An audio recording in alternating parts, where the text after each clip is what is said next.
When I was 12 years old, and I was a student at St. Brendan's Grammar School in the Bronx in New York City, I stepped up one day and opened the door for my teacher. And Sister Bertram, when she walked by me, looked at me and said, "Paul Rinn, you have impeccable manners. It's a shame you're not too smart." My sentiments exactly. Several decades later, a lot of gray hair, leading women and men in life-threatening type situations successfully, notoriety on the national level and the international level. Despite all of that, those words still sting. I was a C student. Got lots of C's and C pluses, some B's and occasional A. But I always wondered, why is it so hard to get an A? Why is it that when I do something really, really good, nobody notices? How am I ever going to be successful? How am I going to get ahead? So I decided to form a strategy that would work for me. I would be determined. I'd be persistent. I'd work harder than everybody else. And I would connect with everybody else. I would learn to get along. I would learn to work with people who I worked for and who I worked with and who I came in contact with. And I used that strategy very effectively to get through college and lead a crew team to almost a national championship. And then into the Navy, where I gained a commission in the United States Navy shortly after graduation. And amazingly, I discovered that commanders and captains in the Navy really wanted to have somebody who was persistent, determined, worked harder, and got along and led his men well. So accordingly, almost with a great deal of surprise, in my 13th year in the Navy, I received orders to take command of the Navy's newest ship, the guided missile frigate Samuel B. Roberts. High-tech ship, tremendous capability, gas turbine engines the size of your 747 jet. 0 to 30 knots, 28 seconds, turn on a dime, stop in the length of the ship. Well-armed, unbelievable. I was going to be the youngest commanding officer of the Navy's newest ship. I think those guys at Annapolis raised a few eyebrows over that. Kind of interesting. But when I went to the ship, I wanted to imbue in my crew, the men I was going to lead, that same sense of determination, persistence, hard work, getting along, synergy, trusting your shipmate, believing in everybody, working together, synergy. Why? There's no bands on the battlefield, and there's no medals for second place in war. So I wanted them to be ready. And I started to train them with all of this, and to do that, I invited every single one of them to my cabin when they came and sat down and told them what our goal was, to be only the best, and what their role was in that, in not just their everyday job, but in pride and professionalism and how to behave and how to act, to trust in their shipmate, to do things together. Together we would be better than anybody else. And I was ecstatic as the ship performed brilliantly, breaking every record that the Navy had had for over 30 years when we came out and started sailing across the seas. And then one day, I met a young sailor, Michael Tilley, from Hannibal, Missouri. Michael Tilley didn't come to see me in my cabin. He came to see me at Captain's Mast. Now, for those of you that are not familiar with the Navy, Captain's Mast is like getting sent to the principal's office, but the penalties are a lot stiffer. Tilley reported to the ship the night before I saw him, and he had stowed his gear and gone off to a local bar. Tilley looked about 15 years old, and when the bartender asked him for some proof, as we all know happens, Tilley gave him an ID card that said he was 29. Not too good. When the bartender asked him for some backup ID, he gave him one that showed him he was 25. Hannibal, Missouri, I know, yeah, okay. So Tilly is in this argument with the bartender when the shore patrol arrives, and now he's in front of me. And the Master Chief of the command, the senior enlisted man, says, "Captain, he just needs a stern talking to. He'll be okay." And I think that's true. And I'm looking at Tilly and thinking of Sister Bertrand. And I think I give him my best leadership speech. You've embarrassed the Navy. You've embarrassed the ship. Tilly, you've embarrassed yourself. Pull your act together. Get on with it. He says, "Sorry, Captain, I made a mistake. I'll never do it again." And when I walk away from Mass that day, I'm pretty convinced I'm never going to see Tilly again. I've given it my best shot. Wrong. Okay. Samuel B. Roberts gets operational. They send us to the Caribbean, drug ops, counter-drug ops. And in the space of 4 weeks, we capture 3 druggers, 3 big drug ships, cocaine, marijuana, cocoa, $36 million. The Navy is ecstatic with our performance, and they send us to St. Thomas and the Virgin Islands for a surprise port visit. It's great. And when we get there, the crew, the guys that they are, get together and they go out and they start painting schools, rewiring hospitals, taking care of all sorts of things in the community. Exemplary. I couldn't be prouder of them. Tilly's part of that. But the next to last night that we're there, Tilly goes out to Blackbeard's Castle for dinner and maybe a couple of drinks. And while he's there, he decides he has to go to the men's room. And he gets up and goes to the men's room, and lo and behold, there's a line. And he looks outside, and he sees bushes. You're with me. Good. This is good. And he goes outside, and he's in the bushes, and he looks up, and he sees all of the windows for the restaurant, and they're mirrors. And he said, "Damn, there's nothing like that in Hannibal, Missouri." And he's in front of me the next day with, lewd and lascivious behavior.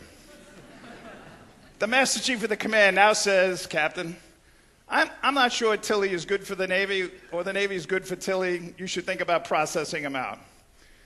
And I still look at this man and say, you know what? We don't give up on anybody. I'm sure there's something in there, and it's our leadership that may have come up short, that we didn't bring him along. So I give Tilly a talking to, give him a little discipline, and on we go.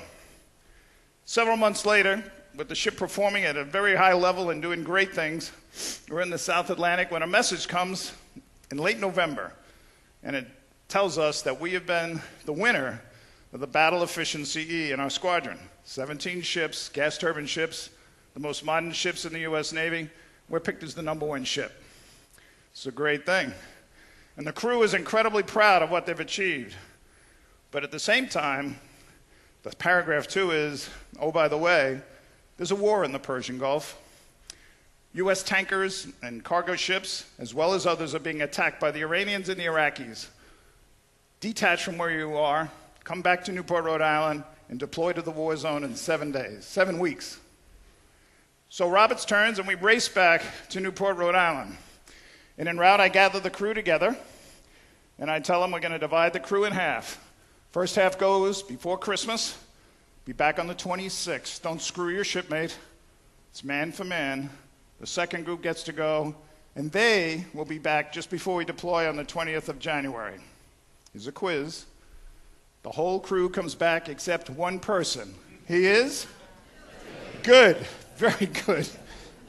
And now he's before me at captain's mast, and the Master Chief says, "Gotta go." The XO supports him, and I am now even convinced that perhaps it's time for Tilly to depart the pattern. And I'm about to sign the page 4 entry to detach him from the Navy when he says, "Captain, can I speak?" "Sure, Tilly. What do you got?" "Please don't throw me out of the Navy. It's all I got. I don't know my father. My mother's an alcoholic. My dog bit me and ran away. And my girlfriend broke up with me and stole my car. That's why I'm late." You can't write this stuff. My XO is standing behind me. He says these magic words. Oh no, I know where this is going. I cannot put Michael Tilly out of the Navy. Everything says I should. You mean he's the guy who will drop the projectile, fall over the side, all these things. But something tells me it's good. Last group of the day. This is good. All right. All right. Something tells me this guy has a purpose and he's going to be okay. So I tell Tilly, I'm not putting you out of the Navy, but I am putting a note in your service jacket that says one thing at all. You won't come here, you'll be gone. You'll be processed out. Thank you, Captain. I won't let you down. Whew, as I'm walking away from Mass that day, that kind of scares me to death. So we deploy. Persian Gulf's a terrific place, great neighborhood. 120 degrees in the shade, sandstorms every other day, visibility 4 miles, sharks, snakes, great neighborhood. Great neighborhood. A lot of attacks. 10 attacks when we get there, all over the place. We're made squadron commander, and for the next 127 days, Samuel B. Roberts conducts convoys. We establish a cordon sanitaire around our ships, all the U.S. flag carriers, and we tell the Iranians and the Iraqis, if you come inside of that 5-mile range, we will attack you. And they try us out one time, and then they realize, probably not a good idea, and they don't bother us anymore. And for that period of time, 14 convoys, no American ship is attacked. In fact, it's so successful that ships from other nations that don't have escorts there start making American flags. Very interesting. 8 stripes, 7 stars, you know. What country is that anyway? So wait, be good now. This is international relations. So we let them in our formation, and we take care of them, and we go along. During this time frame, though, the Iranians decide to attack people in the Straits of Hormuz. And I am given direction, go to the Straits of Hormuz and stop them. Don't start the next war, Captain. But if he starts it, you finish it.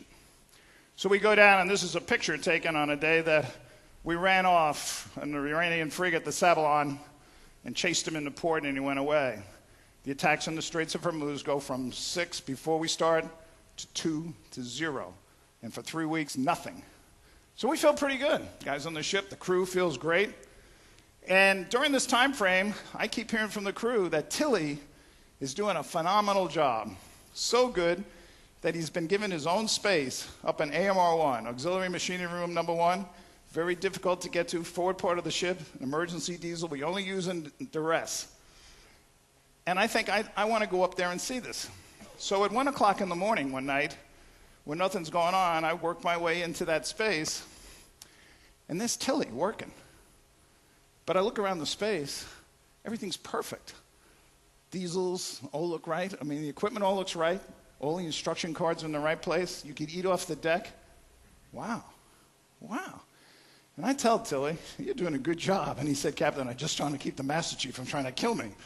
So Tilly looks at me and he says, I just want to be a success. Ring a bell? I just want to learn how to do it right. I've never had any guidance. So I say to Tilly, don't worry about it.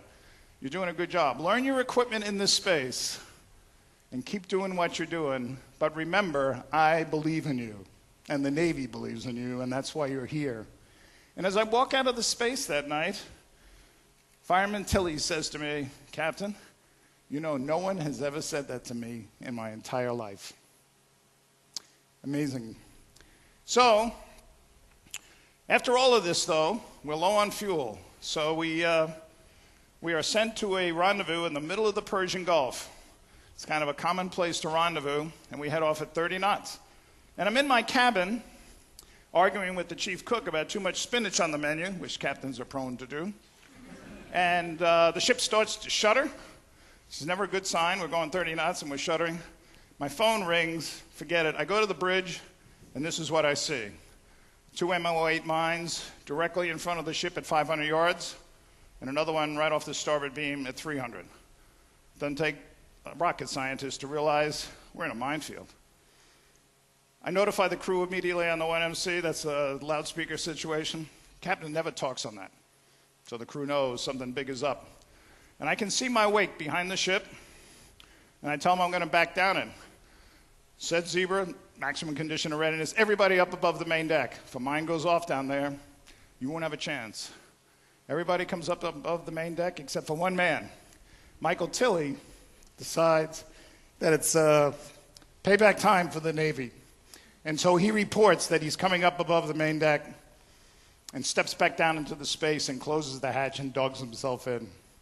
They may need number one diesel. Tilly doesn't tell anybody he's down there. He just kind of honkers down. If the mine goes off under AMR-1, there'll be nothing left of him. And he knows that. Start to back the ship. The crew is performing, as usual, absolutely superbly, doing exactly what they're supposed to do. In position, 25 minutes, we're backing. I'm very confident we'll escape when the largest explosion I have experienced in 29 years in the Naval Service. I'm 114 feet from the explosion. It fractures my right foot. It shatters everything on the ship that's horizontal. It destroys those two gas turbine engines, disintegrates them. It breaks the ship in two, with the exception of the main deck, puts a 30-foot hole in the ship, and in the space of seconds, we go from a 4,000-ton frigate to a 6,000-ton frigate. The flames are 100 feet above the ship. We're in big trouble. Where's the nearest ship? 140 miles away. Even if they get here, and they're not going to get here in time, we're in a minefield, so they can't come to us. So we're in for a battle. Put out the fires, dewater the ship. But our biggest problem is, of the 4 diesels on the ship, 2 are gone. They've been destroyed. Only 1 is hanging on, and it's really struggling with the load. So we're stripping it, and that means we can't get enough power to put out the fires or pump water over the side. We have to get number one diesel going. So Tilly is unconscious up in AMR-1, but he comes to. And I wanted to tell you one thing that I've forgotten. I have to go back because it's very important. After my visit with him down in the space, I'm thinking that he's turned over a new leaf. But 3 days later, in my suggestion box, I get a note that goes something like this. Captain, since you've been down here, you see that I'm in port and starboard. I never get to see the light of day. Don't you think you could put a porthole in the main engineering space? Considering it's underwater, it's not a good idea. The Master Chief is really bent out of shape over this one. All right, I got to hurry. I'm running out of time. So anyway, we're in desperate straits. Tilly comes to. He calls back to the central control station where the engineering officer of the watch is stunned that somebody's up there. And he says, hey, this is Fireman Tilly. What would you like me to do? The response is not printable. But Tilly is directed, start number one diesel. That's like asking an 8th grader to pass an advanced algebra test. But Tilly has been studying the cards. And he goes over to start it, and he realizes that the start button is fractured. Won't work. And he goes into the space, and he understands what he has to do to set up the diesel, and he lines it up. Then he looks up, and he sees that the manifold is cracked, and he knows that he has to start it, what they call a suicide start. He has to climb up with a screwdriver and stick it in and open the valve to make it all happen. He climbs up, he sits on top of the diesel like a horse. He reaches back and turns the valve to open a 1,500 PSI air flask. And the air goes between his legs, and he takes the screwdriver and bam! And he starts the diesel. Son of a gun. And he jumps down with the instruction card, and he normalizes the diesel to run. And then he gets on the phone, he calls back to the central control station and says, I started the diesel. To which the chief says, get it to the switchboard. Now, at this moment, lights are flickering and we're in trouble. If you saw that movie Titanic, you know, when Gwyneth Paltrow goes to save whatever his name was, who would do that anyway? Okay, we didn't have Gwyneth Paltrow, but we're in trouble. So Tilly goes out, and now it's advanced trigonometry, because now he has to bring the power from the diesel to the switchboard. He's alone. It's 135 degrees in the space. It's dark. He lines up the switchboard, and as he's doing this, I am walking out of AMR-2. My ship is sinking. I have 2 feet of freeboard left. I'm in trouble. It's dark, and the sharks have arrived with the snakes. This is one of those monumental decisions you never want to make in life. And all of a sudden, the lights flicker, and they go bright. And I don't know how this has happened, but it's a good thing. Let's save the ship. We now have power to run the pumps, to fight the fires, and everything else. What has happened is Tilly has figured it all out, lined up the switchboard, and then Michael Tilly, 3 mass cases and the guy we all wanted to get rid of, reaches up and throws the switch to bring the power from the diesel to the switchboard onto the grid. In essence, Michael Tilley saved Samuel B. Roberts.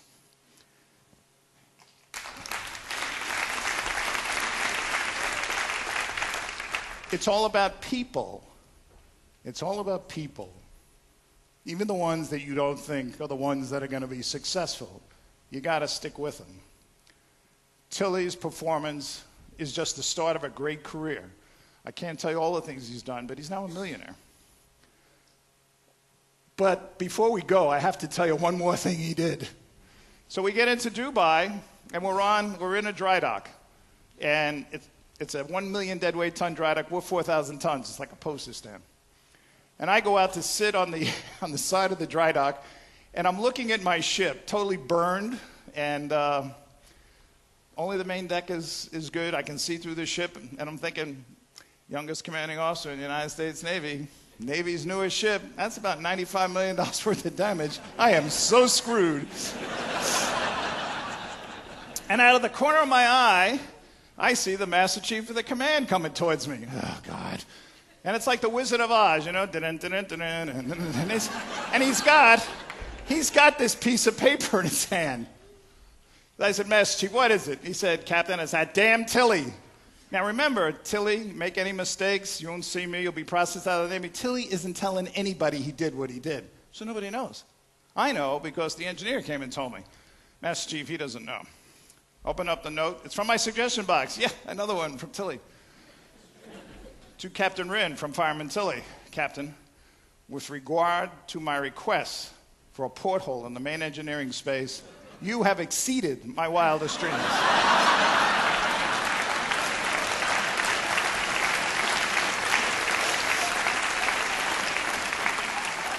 All right, let's get serious here.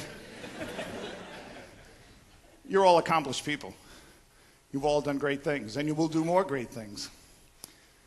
But every one of you in this room has a Fireman Tilley in your workplace, in your school, in your classroom, in your family. You know it. I know it. My challenge for you tonight is, will you be the person that connects with him, that lights the spark, that makes him successful? It's up to you. It's totally up to you. So take that with you tonight. Oh, and to the Sister Bertrands of the world, there's more than one way to get an A, and thanks for noticing my manners. Thanks a lot.